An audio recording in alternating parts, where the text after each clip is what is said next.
Welcome back to Barrel Brothers, and this week it's super exciting.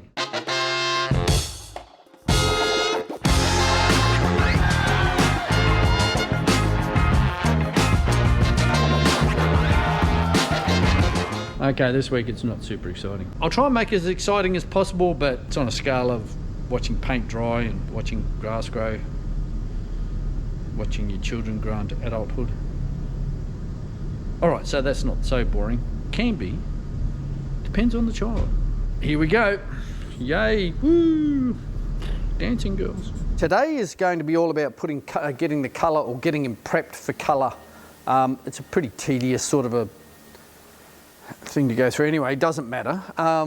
But the first thing we need to do is, well, we're powder coating these satin black in the case of the Equipo ones here, and gold in the case of the Phantoms that are sitting over there on the shelf. The first thing we need to do is we need some way to hang them up, and we do that through the valve hole, which you'll notice this doesn't have. So before you even do that, you need to find out where the valve goes on these things. In this case, it's off the end of one of the spokes in the middle of the step there. And that's where they go. But what we usually do, if we have a wheel that we haven't dealt with before, or we haven't done them for a while, or we've forgotten because we're old, we go onto the internet. We usually Google them up. The resource I like to use is Kyushu Shoes. Quentin, g'day Quentin, over in Canada, has a brilliant site with a lot of these old wheels called Kyushu Shoes, and you can dial these things up, and he has everything from brochures and pictures of the wheels and pictures of the wheels of what we're after to figure out where the valve goes, because we put new lips on them. You know, you don't want to stick them sort of doesn't line up with anything or doesn't look like. I like to get them as original as possible, and in this case it's right there. So to do that, we're going to need a few things. A ruler, so we can measure it all up, line it all up and get it like that. Marker to mark the point where it goes, centre punch and hammer to mark it. You're going to need a drill. I use 3 because it's just easier that way. Generally I'm doing a few of them. So a little one to do your pilot hole, a big one to do the right size for the valve, which in this case is a 10.5. And then this little gizmo here for cleaning up the edges afterwards. Give us a nice hole. So, and gloves, you need gloves. Okay, from this point on, cleanliness is where it's at. I've already blown the dust off these guys. You know, it's a dusty environment. Dust gets stuck on there, and fingerprints. You'll be surprised that you're just moving them around and whatnot, you end up with fingerprints all over there, over the lips.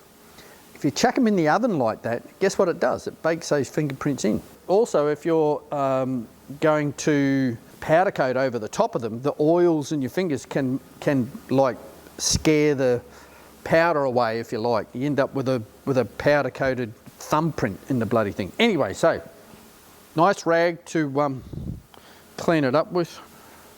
Batman and the Joker, perhaps.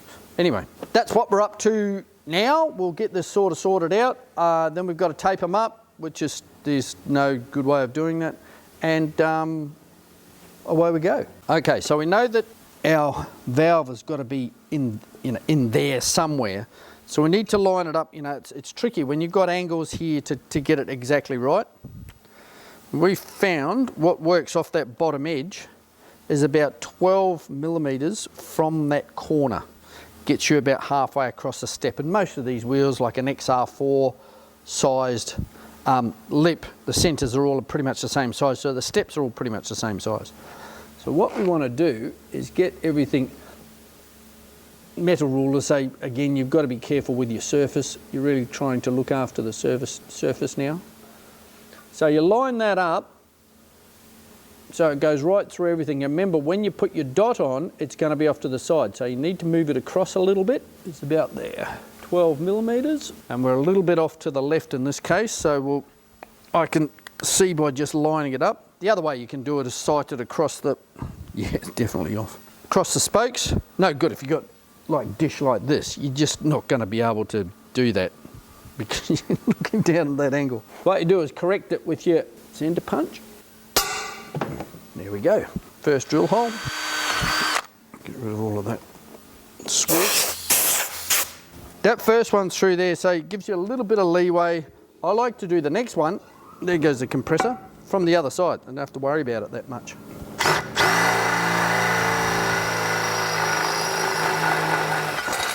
And then clean them up with my little gizmo here. All right, and that is now ready to go across to the taping table and get taped up. Only 11 more to do. All right, so before we start here, I always like to give them, well, we've given them a good clean. They've been sitting here for about a week or so because I tend to procrastinate on stuff that's really fun to do. This is one of those things. Give them a good blow down and get rid of all the junk on them you can find. And that's for the simple reason, once we get these taped up, we are going to put them in the oven and bake them out or cook them out as we sort of call it. And what that does is it gets rid of all the impurities or water vapor or anything that's in there and cooks it out. But what it will do is anything on the surface, it'll also bake it in. So you want to get rid of everything off there as much as possible. I can see a little part here that I'm going to have to give a bit of a polish to.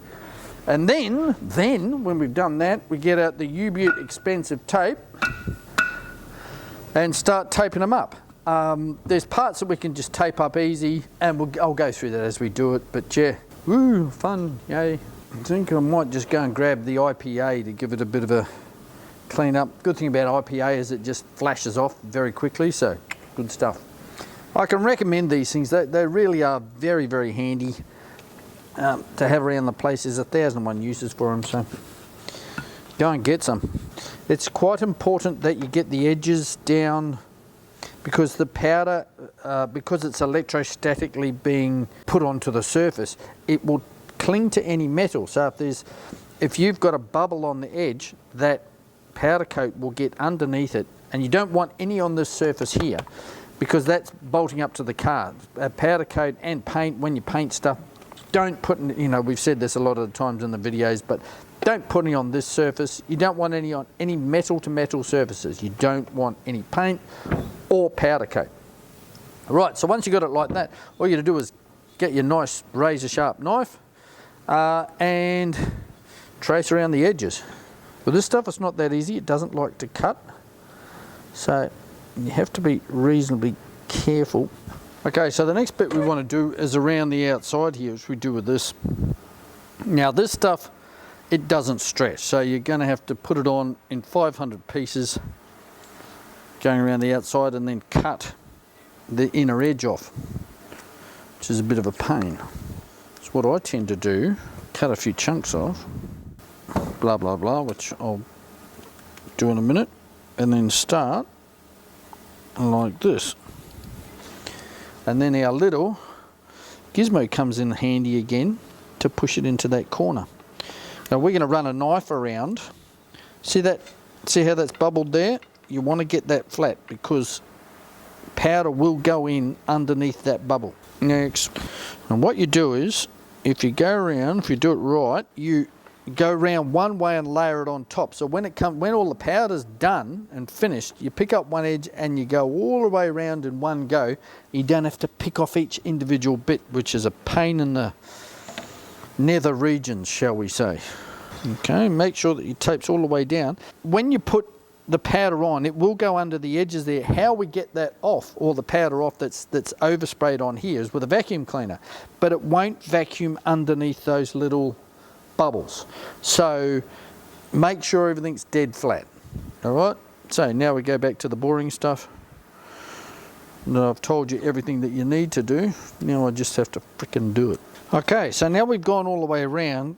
Just whiz around with your plastic gizmo and push all those edges in. Then we get the trusty sharp knife out again, and it's just a case of whizzing around on that edge to fix it all up. Now you're probably going to have to snap off a blade after you finish because there's all sorts of, I don't know, slow natives stuck in there and the bones of people who said you weren't going to be very good and nothing would ever work. You weren't going to be a success. How wrong they were. Not that anybody ever said that to me, because I was already a success. I was a success from birth. I'm waffling. All right, so just stick your knife blade in and whiz around the edge. Can't remember where I started. Oh, it was over there. Anyway, I've gone around 2 times. Now the backs aren't as important as the front, of course. Front needs to be a lot better, but still you want a good job, you know. You want people happen to look at the back of the wheel, you want it to still look fairly decent. Peel all this stuff off. Last but not least, this bit here. Alright, so once you've done that, once again, go around, just give her a bit of a push down. That's that side finished. Now we just need to do this side. This has got to be a little bit more pretty, but it's also more difficult because of these edges here. These ones aren't so bad, but stuff like XR4s where it sticks up about that high are a lot more difficult than these, but anyway, we'll get stuck into it and do them anyway. We could put this like in a tape roller. Then you'd end up with jagged edges, which we don't want because the stuff's a bit of a pain to peel off. It's high temperature tape, so it'll take 200 or 300 degrees. And of course, being as it's high temperature tape, it's also high expense tape, so something worth remembering. Main thing is that you get that edge covered. Right, this up here doesn't really matter, we can vacuum this off, but that we can't. You know, it's you just can't. Trust me. Etc, etc, etc. Okie dokie, so here we are. Press that edge in nicely. The little plastic spatula, and then knife blade. How many laps was that? Okie dokie. So, I know some of you out there are thinking, okay, so what about this and these guys here? Well, they don't need it at this stage of the game. We're only doing the cookout procedure, so I've got another couple of wheels to do. Those will go in the oven and be cooked over about a 3-hour period at 200 degrees and then slowly cooled down. We finish that about 5 o'clock in the morning, so at about 7 or 8, when they're nice and cool, we can come in, put some powder on them, crank the oven back up and get them going again. But when so these aren't sort of needed to do anything until we put some powder on them. So we use them. And we've got some other ones here that we use either in around like that, or some bigger ones that we use that go into that groove there. But yeah, that's down the track. We don't kind of need that just at the moment. That one's ready for cooking. Alrighty, so after several hours of procrastinating, it's now home time, and I think I'll go home and finish these off tomorrow. Okay, the oven's full of wheels. Have I mentioned this isn't my favourite job? Possibly. Anyway, that's it for today, and I'm going home. We'll see you in the morning. Okay, so the next part of everything is going to be putting colour on them. So what we'll do with this set now, they'll go into the oven. I'll bake them out overnight. I come back in the morning and we'll put some colour on them. And yeah, that's kind of the end of this episode. Next episode we'll be doing the colour, chucking them in the oven, getting them all sorted out. But yeah, these got to go in there now, and when it gets up temp, and away we go. So thank you very much for watching, and we'll see you next episode when we're doing colour.